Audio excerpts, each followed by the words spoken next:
Bom, continuando, agora a gente vai falar dos efeitos adversos e também da rotação de opioides. Os efeitos colaterais dos opioides. Então, a gente encontra muito a sedação. O paciente começou a usar opioide, no outro dia tem uma sonolência. Esse efeito é secundário ao efeito anticolinético dos opioides, mas é um efeito que desenvolve tolerância. Então, depois de alguns dias, o paciente provavelmente não vai estar tendo mais sonolência se for a dose adequada para ele. Náuseas e vômitos também são efeitos colaterais que desenvolvem tolerância. É muito difícil, depois de uma semana do uso do opioide, o paciente ainda ter náusea e vômito, tá? Ela acontece na ação por 3 mecanismos de ação. Um é uma ação na zona de gatilho quimorreceptora, que aí você pode usar neurolépticos, ou uma é ação na sensibilização vestibular, que aí a gente vai usar agente anticolinérgico, e também na redução do esvaziamento gástrico, pela diminuição da motilidade gástrica, e aí você vai usar procinéticos. Na verdade, isso é só para você se guiar, mas a gente sabe que tem boas respostas a náusea e o vômito a todos os antieméticos disponíveis, tá? Um efeito colateral muito importante com o uso do opioide é a constipação. Ela acontece pela ação nos receptores do sistema nervoso entérico e também no sistema nervoso autônomo intestinal. Esse é um efeito que não desenvolve tolerância. Então, o paciente, uma vez constipado, ele vai sempre ter tendência à constipação com opioide. Então, tem essa frase, que o autor é desconhecido, mas que a gente vê em vários livros, que diz que a mão que prescreve o opioide é a mão que prescreve o laxante. Então, a gente sempre deve lembrar de prestar atenção no hábito intestinal do paciente e, de preferência, iniciar o laxante já quando começar o opioide. Principalmente se esse opioide for a codeína, porque, como a gente viu anteriormente, é o mais constipante de todos os opioides. Então, quais são as orientações para a constipação, uma vez que é um efeito colateral que não vai desenvolver tolerância? Sempre indicar, sempre orientar uma ingesta hídrica adequada, manter uma atividade física regular, né? Evitar que o paciente fique sentado o dia todo, fazer alguma deambulação, usar laxantes, né? Os tradicionais, os osmóticos. Para o uso de opioide, o laxante que mais responde, que tem uma melhor resposta, é o laxante irritante. Mas a gente deve ter cuidado na indicação dele, porque como esse paciente pode precisar de opioide por longo prazo, ele pode lesar o plexo mioentérico, né, bem sabido dessa capacidade dos laxantes irritantes, e o paciente no futuro ter problemas maiores ainda da constipação. E agora a gente tem disponível a lubiprostona, né, que é um medicamento que é muito bom, ele é indicado no uso da ação da constipação por opioide e que agora a gente tem disponível. Continuando sobre os efeitos colaterais dos opioides, a gente tem a depressão respiratória, pela inibição dos centros respiratórios medulares. É um dos efeitos colaterais que mais faz o prescritor ter medo, né, de usar essa opção terapêutica para o paciente, mas a gente lembra novamente que se a gente começar com a dose titulada, isso não vai acontecer. Se você pegar um paciente que, pelo uso do opioide, está com depressão respiratória, a gente pode usar o opioide antagonista, que é o naloxone, e aí você vai pegar uma ampola, né, de 0,4 miligramas por ml, diluir essa ampola, tá, com 400 microgramas em 10 ml de soro e aplicar 2,5 ml, 100 microgramas, tá? Então, você inicia com essa dose e vai replicando a cada 2 minutos até estabilizar a frequência respiratória. Por que a gente também começa o naloxone de pouquinho? Porque do mesmo jeito que a gente não quer que o paciente faça uma dose bem maior do que ele precisa de opioide para não ter depressão respiratória, não ter sonolência, não ter os efeitos colaterais, a gente também não quer reverter a ação toda do opioide. Se a gente faz uma dose alta de naloxone, de cara, uma dose que vai reverter a depressão respiratória, mas que vai reverter também a analgesia, esse paciente que estava confortável, ele vai acordar uivando de dor. Então, assim, a gente tem que também ir titulando a dose do naloxone, né? Lembrar daqueles opioides que têm um efeito mais longo, que tem uma meia-vida mais longa, para que a gente também faça repiques continuamente e esteja sempre atento a uma nova depressão respiratória sem nova dose de opioide, tá? Efeitos cardiovasculares. Então, a morfina, ela pode causar liberação de histamina, ter vasodilatação, ter hipotensão. Mas a grande questão que chama mais atenção nessa questão de efeito cardiovascular é a metadona. Doses acima de 30 miligramas por dia podem ocasionar o alargamento do QT. Então, a metadona é um medicamento que, como a gente já sabe, né, já foi bem falado, a gente prescreve com muito cuidado. Para a gente aumentar a dose da metadona, a gente só aumenta depois de 72 horas, tá? E sempre avaliando. Se perceber alguma coisa diferente, faz um eletro, observa se tem alguma alteração no eletro, tá?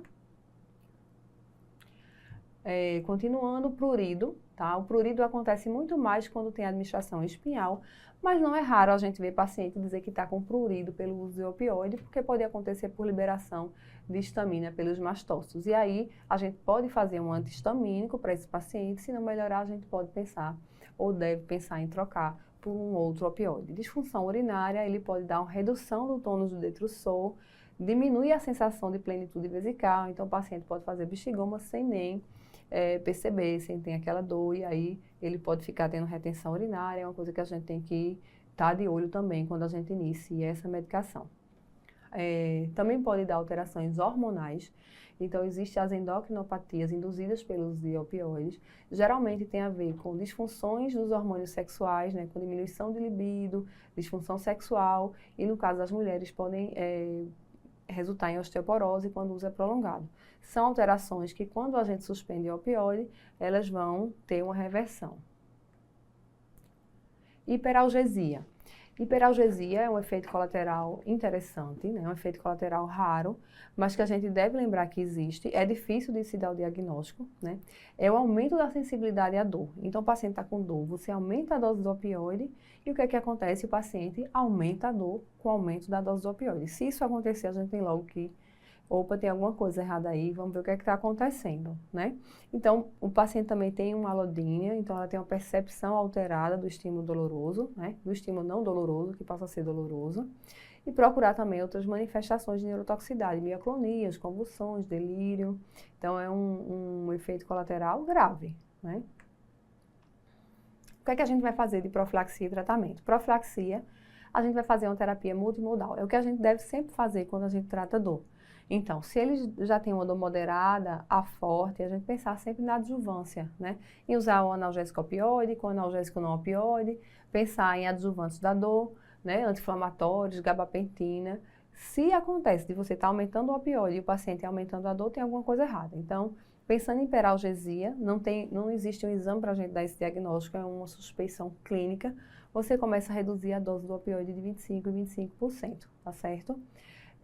Lembrar do adjuvante, prescrever ketamina, que pode ser oral ou parenteral, e principalmente lembrar da rotação de opioide, que é o que a gente pode fazer quando a gente tem doses altas de morfina que não consegue ter um controle álgico adequado, ou quando a gente pensa em hiperalgesia.